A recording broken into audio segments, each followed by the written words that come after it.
Udara, sesuatu yang kita hirup setiap detik, tapi jarang kita pikirkan.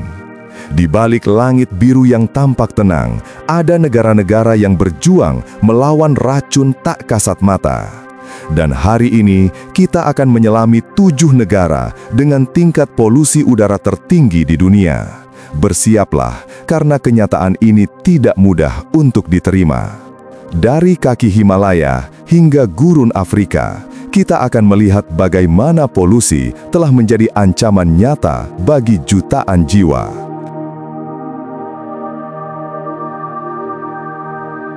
Nomor 7, Nepal, 42,8 mikrogram per meter kubik.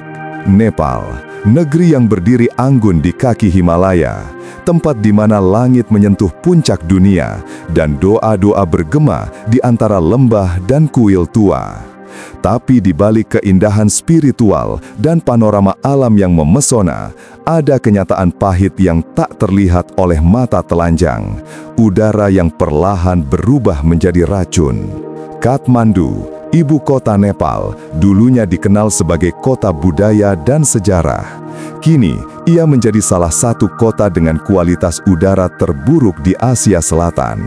Setiap pagi, kabut tebal menyelimuti jalanan, tapi itu bukan kabut pegunungan.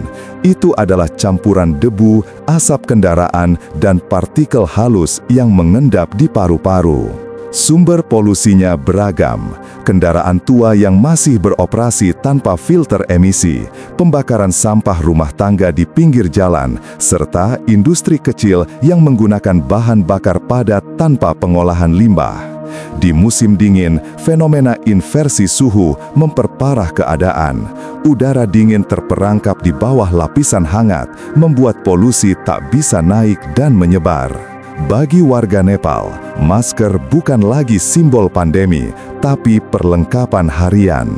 Anak-anak tumbuh dengan batuk kronis, lansia berjuang melawan penyakit paru-paru, dan rumah sakit dipenuhi pasien dengan gangguan pernapasan.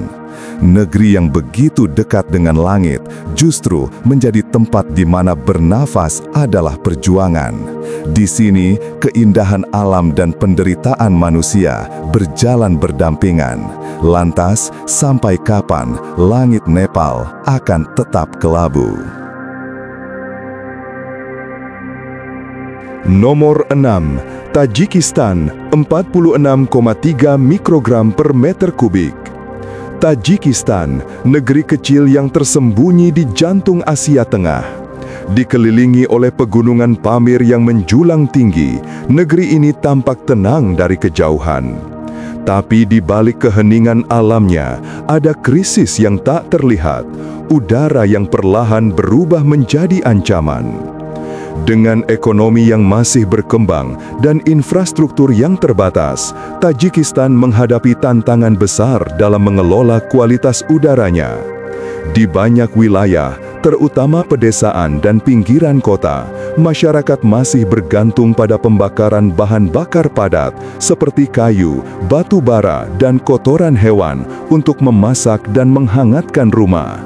Asap dari tungku-tungku tradisional itu tidak hanya menghitamkan dinding, tapi juga paru-paru. Kurangnya regulasi lingkungan memperparah keadaan.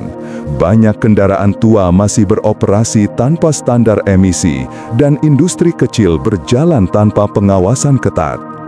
Di musim dingin, suhu ekstrem memaksa warga membakar lebih banyak bahan bakar, menciptakan kabut asap tebal yang menyelimuti kota-kota seperti Dushanbe dan Hujan. Fenomena inversi suhu membuat polusi terperangkap di permukaan tanah, menjadikan langit tampak muram dan berat.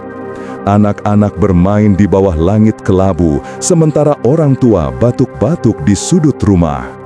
Rumah sakit mencatat peningkatan kasus penyakit pernafasan setiap tahun. Tajikistan mungkin kecil di peta dunia, tapi tantangan yang dihadapinya besar dan nyata. Di negeri yang dikelilingi oleh keindahan alam, udara bersih justru menjadi barang langka. Lalu, berapa lama lagi paru-paru rakyat Tajikistan harus bekerja ekstra keras hanya untuk bernapas? Nomor 5. India, 50,6 mikrogram per meter kubik. India, negeri yang kaya akan sejarah, spiritualitas, dan warna-warni kehidupan. Dari Taj Mahal yang megah hingga ritual suci di Sungai Gangga, India adalah simbol peradaban kuno yang masih hidup. Tapi di balik kemegahan itu, ada bayangan kelam yang menyelimuti langitnya, polusi udara yang semakin tak terkendali. Kota-kota besar seperti New Delhi, Kanpur, dan Varanasi kini menjadi simbol krisis lingkungan. Di New Delhi, ibu kota negara, kabut asap bukan lagi fenomena musiman, tapi rutinitas harian. Setiap pagi, langit tampak abu-abu, sinar matahari tertahan oleh partikel halus yang mengambang di udara. Sumber polusinya kompleks dan saling bertumpuk. Kendaraan bermotor yang terus bertambah, banyak di antaranya berusia tua dan tidak memenuhi standar emisi. Industri berat yang beroperasi di pinggiran kota tanpa sistem filtrasi yang memadai. Dan yang paling mematikan, pembakaran jerami oleh petani di negara bagian sekitar seperti Punjab dan Haryana. Tradisi ini, meski sudah dilarang, tetap dilakukan karena minimnya solusi alternatif. Saat musim dingin tiba, fenomena smog, campuran asap dan kabut menyelimuti kota selama berminggu-minggu. Sekolah ditutup, penerbangan dibatalkan, dan rumah sakit penuh dengan pasien yang mengalami gangguan pernapasan. Anak-anak tumbuh dengan asma, orang dewasa hidup dengan batuk kronis, dan lansia berjuang untuk sekadar bernapas. Polusi di India bukan hanya soal angka, tapi soal nyawa. Setiap tarikan napas bisa membawa partikel beracun ke dalam tubuh. Setiap langkah di jalanan bisa berarti paparan terhadap zat yang memicu kanker, stroke, dan penyakit jantung.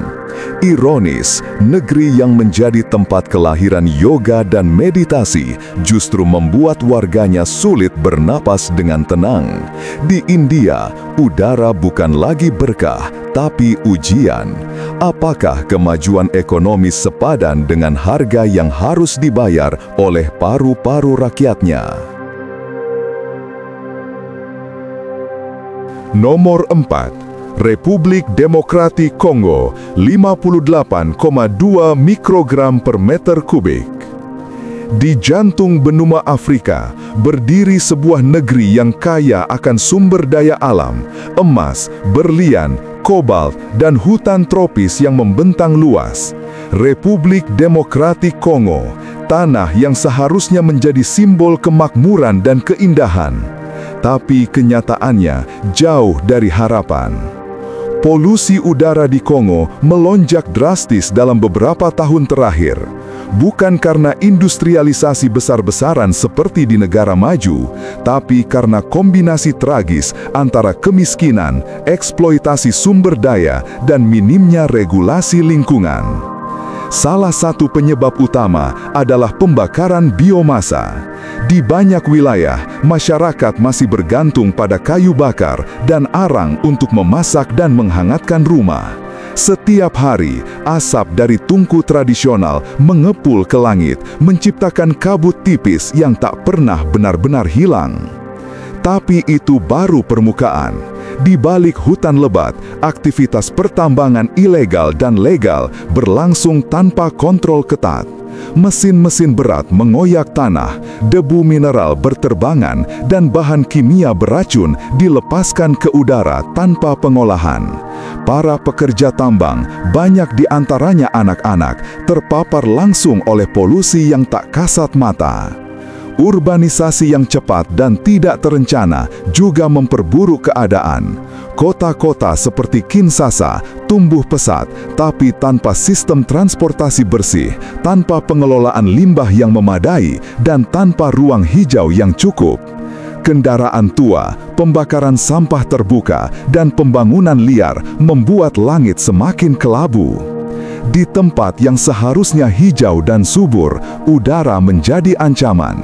Anak-anak tumbuh dengan batuk kronis, ibu-ibu memasak sambil menghirup asap, dan lansia berjuang melawan penyakit paru-paru yang tak pernah mereka pahami. Negeri yang diberkahi dengan kekayaan alam luar biasa justru tenggelam dalam krisis lingkungan yang sunyi. Di Kongo, langit bukan lagi simbol harapan, tapi cermin dari ketidakadilan global. Lalu, siapa yang akan bertanggung jawab atas udara yang perlahan membunuh di tanah yang kaya ini?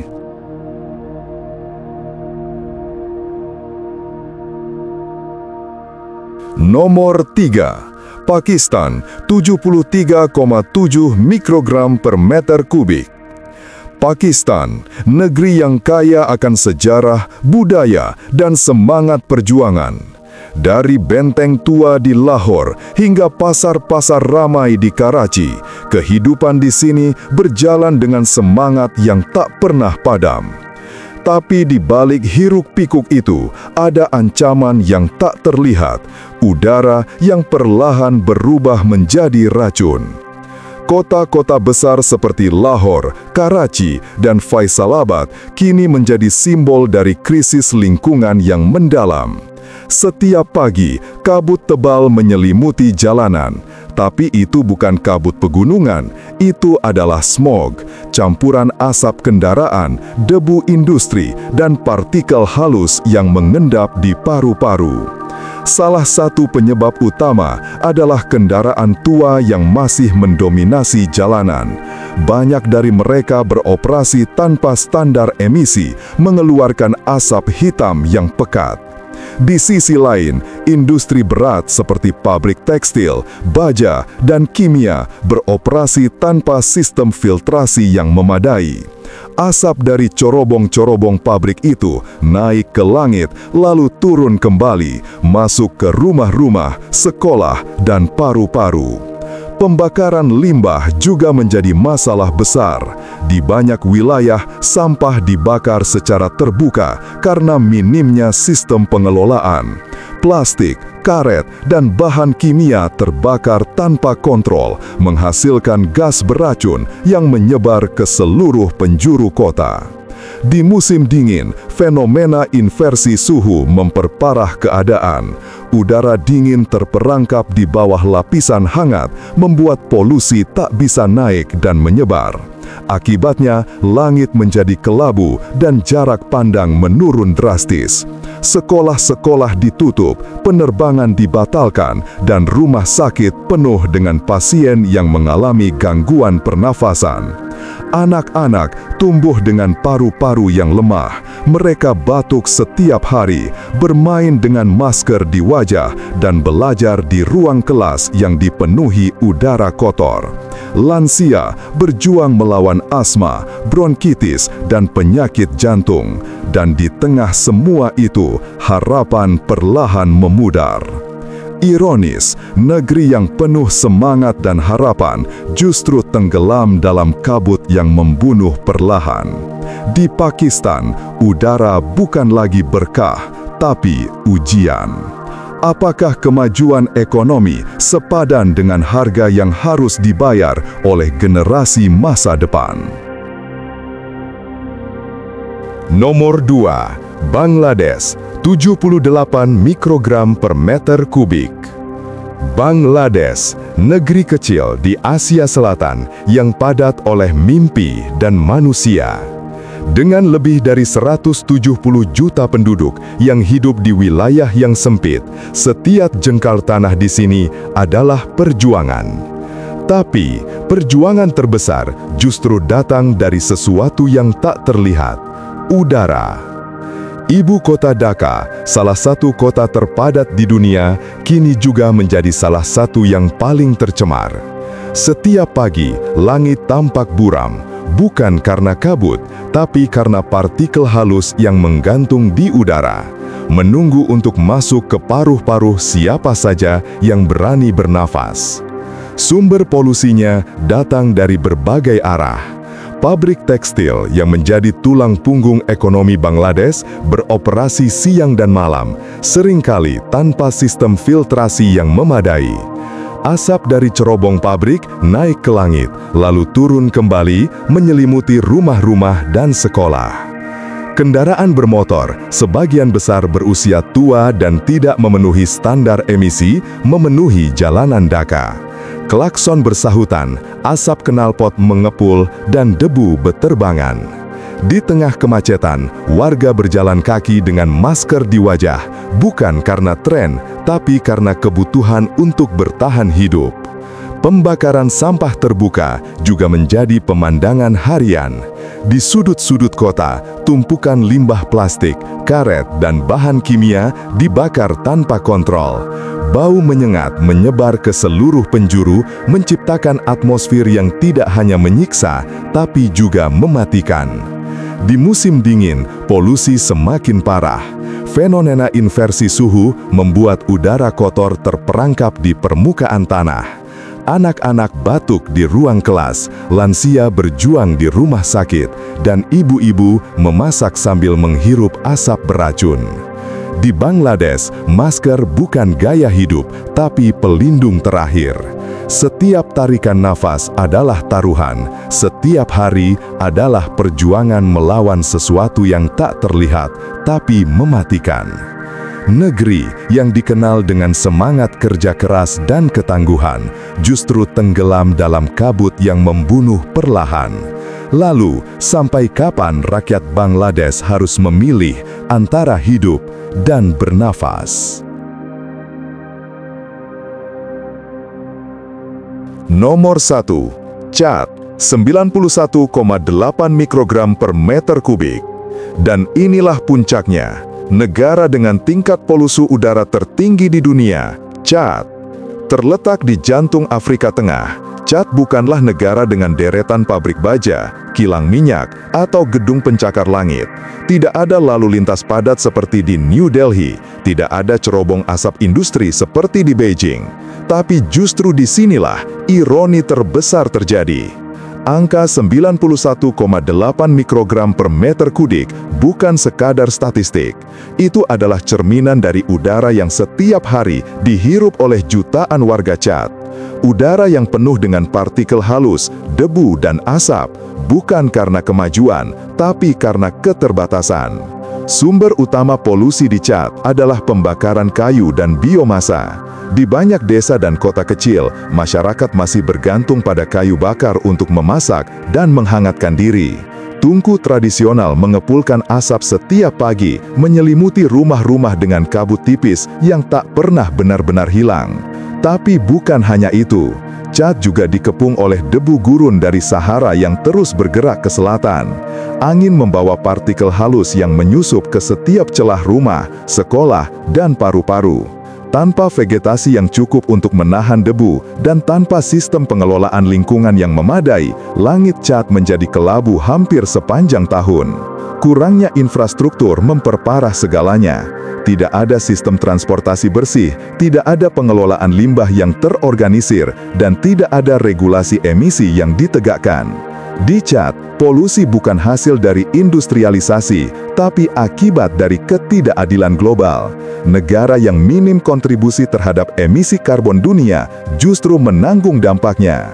Anak-anak tumbuh dengan batuk kronis, lansia berjuang melawan penyakit paru-paru tanpa akses medis yang layak, dan di tengah semua itu, dunia tetap diam. Ironis, negeri yang seharusnya menjadi simbol ketenangan dan kesederhanaan justru menjadi korban dari sistem global yang timpang.